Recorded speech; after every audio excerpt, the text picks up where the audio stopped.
in the heart of a quiet African village.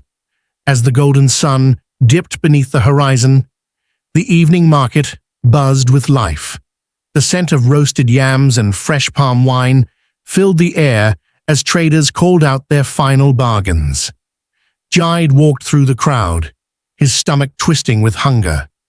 His clothes, though neat, bore signs of struggle. He wasn't a bad person, just desperate, jobless, lost, and out of options. Then he saw her, Mama Ekene, the kind old woman everyone in the village respected.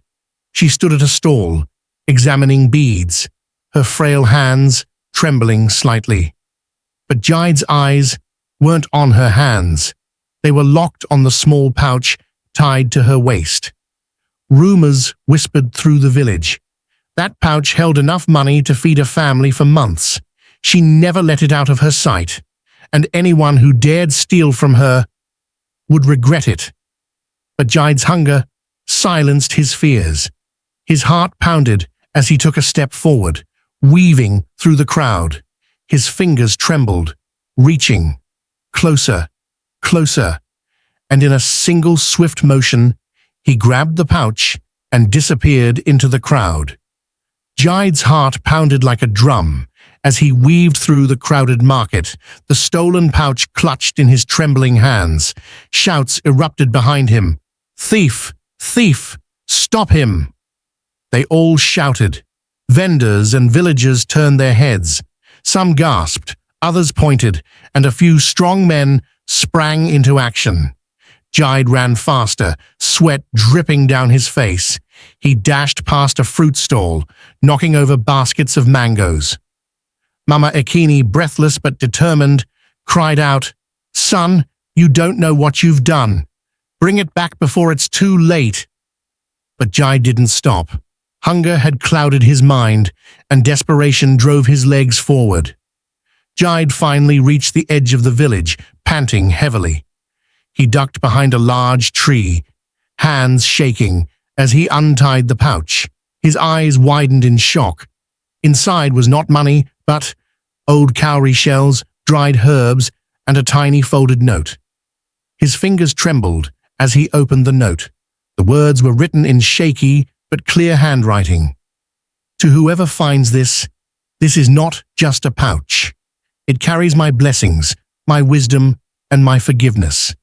Stealing from an old woman may seem easy, but some things are worth more than gold.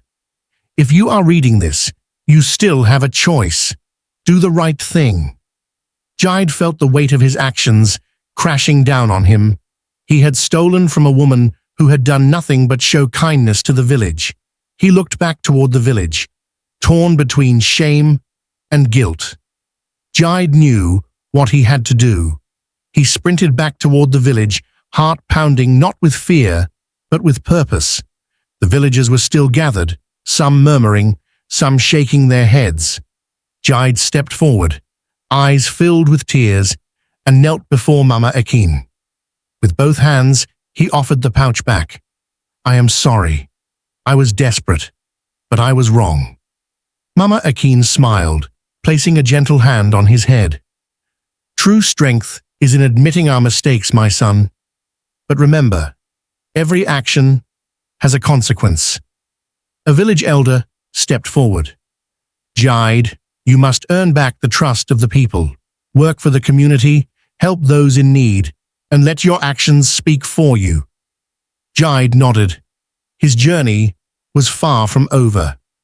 Days turned into weeks, and Jide kept his promise. He worked alongside the villagers, helping the farmers, carrying goods for the elderly, and teaching the children stories of wisdom. The same people who had once chased him now greeted him with smiles. One evening, as the sun dipped below the horizon, Mama Ekene called Jide over. "I have something for you," she said, handing him a small, new pouch. Jide hesitated before opening it. Inside were a few real coins and another note. "When you give to others, life gives back to you. Use this wisely." Tears welled in his eyes. He had learned a lesson far greater than gold. honor, redemption, and the power of doing what is right. As he looked toward the future, he realized this was just the beginning of his story. What would you have done if you were in Jide's shoes? What lesson did you take from this story? Drop your thoughts in the comments.